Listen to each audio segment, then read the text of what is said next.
So now we are going to talk about the heat conduction on based on the kinetic model of matter. See, the process of transfer of heat energy can be due to two modes, conduction and convection. But there exists a difference between the two. I'll state an example first. Suppose I have a rod. If I say I have a rod, some rod, and I'm just heating it. I'm just heating it. So what happened? I'm holding it from this place. I'm holding it from this place. So that means the time will if due to this fire, it is catching fire, or when it is heated, it gets hot. Then what happened? The particles here transfer energy to this, they also get hot, they also get hot. So that means they are just transferring energy from one particle to the another, but there is no actual movement of particle. Like when you are heating, this doesn't happen that the particle from this place is moving to that place, because ultimately what happened when you heat anything, this whole rod, a time will come that this whole rod will become hot, and it will be difficult for you to hold it, right? Suppose if I have a marker, or if I have anything which is a good conductor of heat, so when I'm just heating it, then what happens, this point gets heated, this becomes warm, but there will be a point when it won't be able, I won't be able to hold it like this as I'm holding before heating.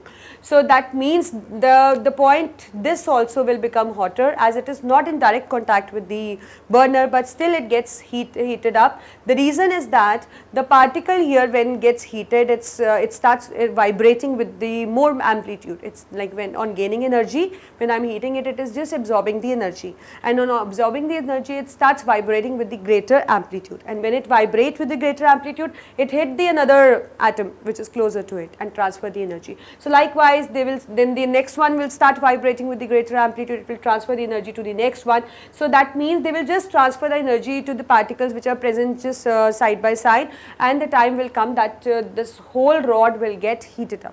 This transmission of energy is actually is called as the conduction. So this is what is the conduction. That is the heat transmission, as I've told you that in this the transfer of energy, heat energy occur from one atom to another, but there is no actual movement of the particle. There is no actual movement of the particle.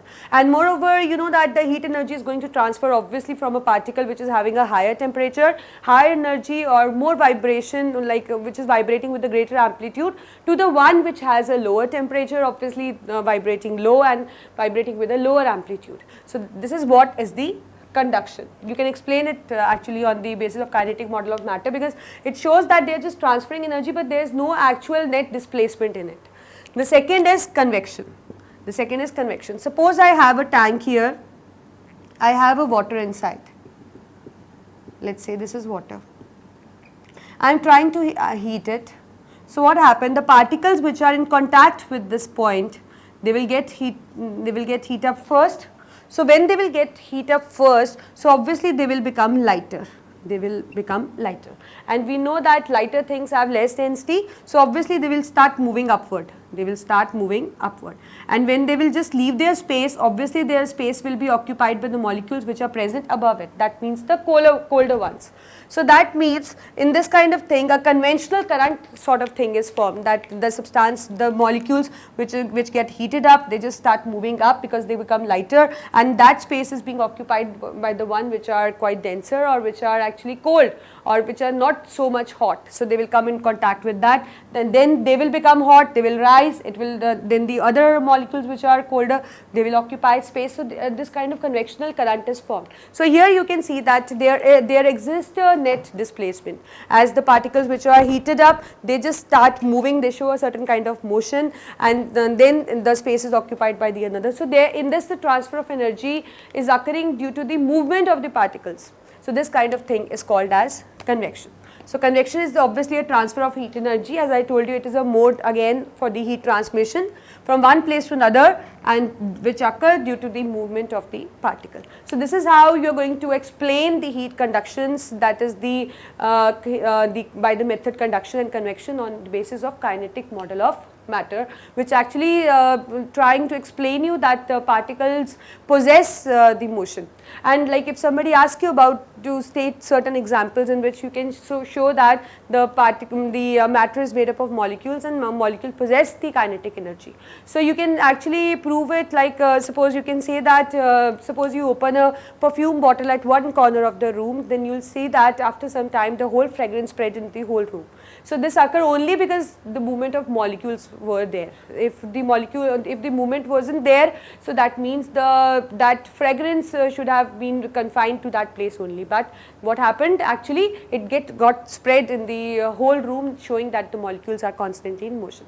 Likewise, if you take a beaker, you add a water and you put a drop of ink into it, with time you will see that the whole water will become, like if it is a blue ink, the whole water will start appearing a blue or a lightish blue color. So that also show that the molecules of the ink are constantly moving, or that is why it has been spread everywhere. Likewise, when you add sugar into a water, then after some time you see that there is no sugar present at the bottom, because those molecules are actually moving, so they just occupy the space between the water molecules. So these examples actually prove that the molecules of the matter possess the kinetic energy. This is what is the theory which is trying to explain you that the molecules are possessing the kinetic energy.